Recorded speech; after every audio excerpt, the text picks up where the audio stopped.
Here, in the Rift Valley of southern Kenya, just near a small, vibrant Maasai settlement called Olkiramatian, is a river called the Ewaso Ngiro. It flows down from the Great Mau Forest, the most important water source for the Rift Valley, all its people, and the wildlife that has made this part of East Africa famous. This is a tale of two bridges that cross the river here at Olkiramatian, one old and one new. Together they tell a story about the life of the Ewaso Ngiro and of the Mau Forest, shedding light not only on their past, but on their potential future as well.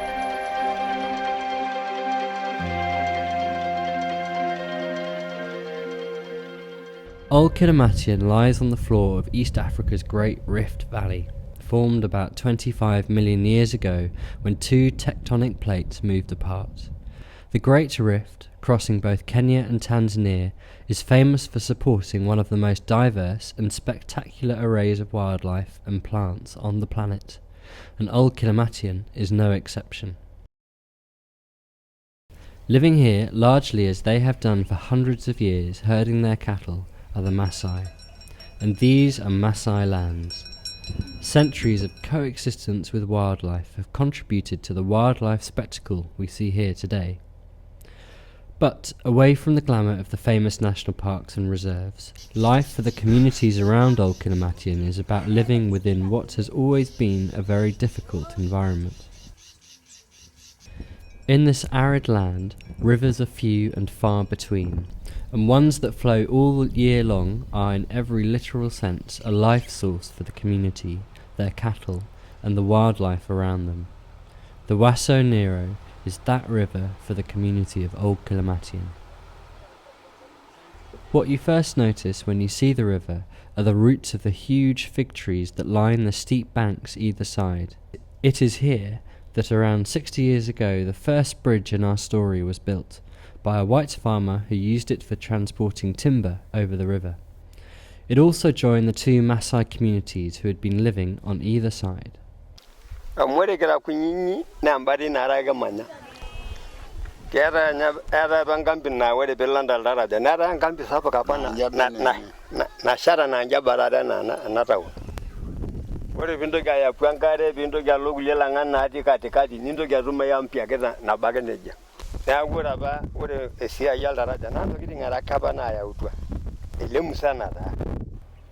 During the wet season, the river level was higher than in the dry season, but the bridge was built with this in mind, high enough to cross easily all year round.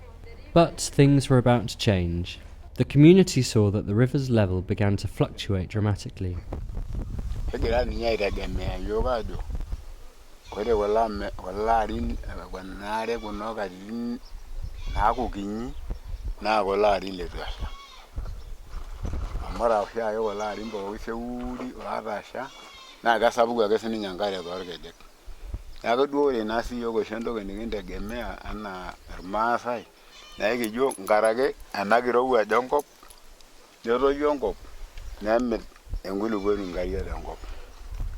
In the dry season, the river would now become worryingly shallow.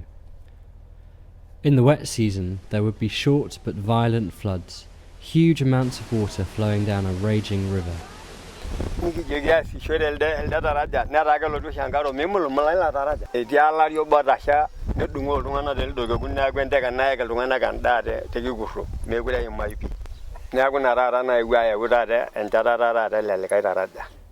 A decision was made to build a second bridge, and much higher, so that it could handle the river's new levels. But what was causing this phenomenon? There had not been any real change in the amount of rainfall falling in the river's catchment area, the Mau Forest, or in the total amount of water that flowed down the river over the course of the year. But crucially, there had been a huge change in when this river flowed down, and at what speed.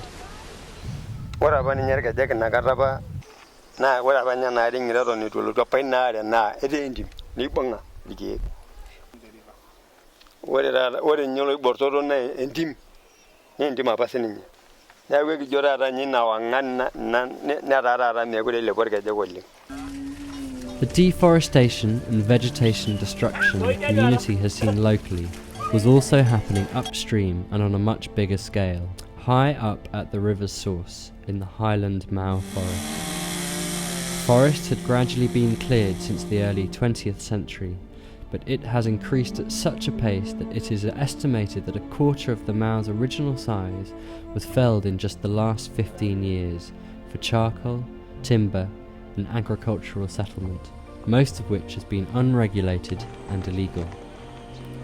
A degraded and felled forest does not in itself significantly lessen the amount of water that falls on it as rain, but it does significantly impact the forest's ability to retain the water in its ground and to soak it into its spongy, absorbent soil, from where it would gradually seep out, as if from a saturated sponge, over the course of the year, replenishing rivers downstream that themselves do not see much rain.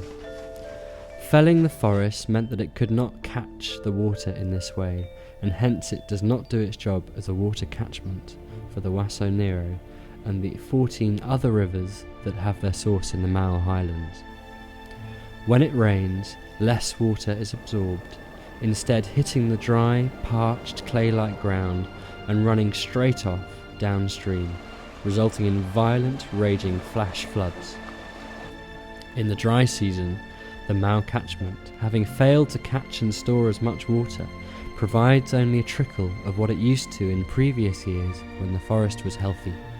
The great irony is that in the last few years, even this second bridge has become inadequate.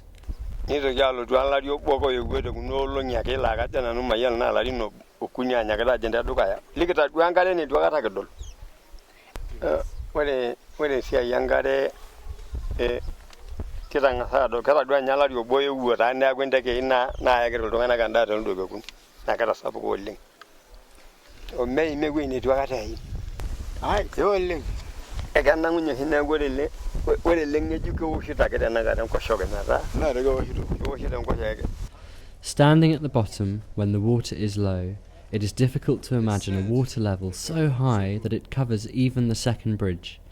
But proof can be seen in the branches still stuck in the girders from the last raging flood. And if you move higher still, you can even see where the soil has been washed away from under this tree. Ore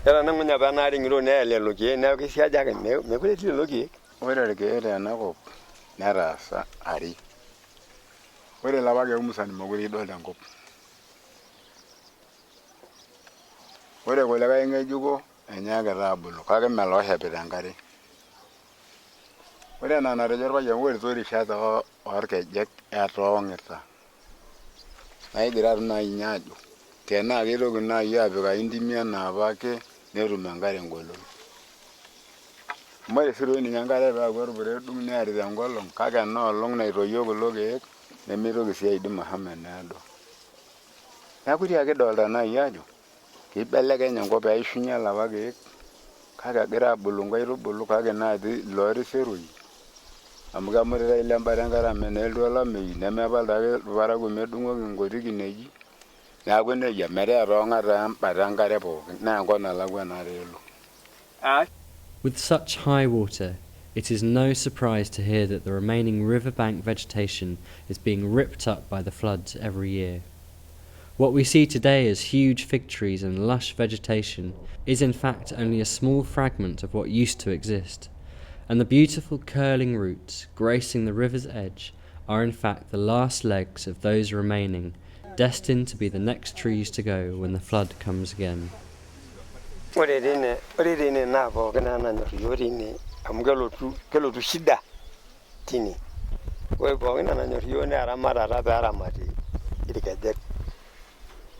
Neramati lelo keek amu pookin ake pee eilepu lelo kejek netum ake irkeek. Neeku pookin ake nanyor iyiok naa eramatata ake pee eramati. Neeku ina eramatata. Without the benefit of old visual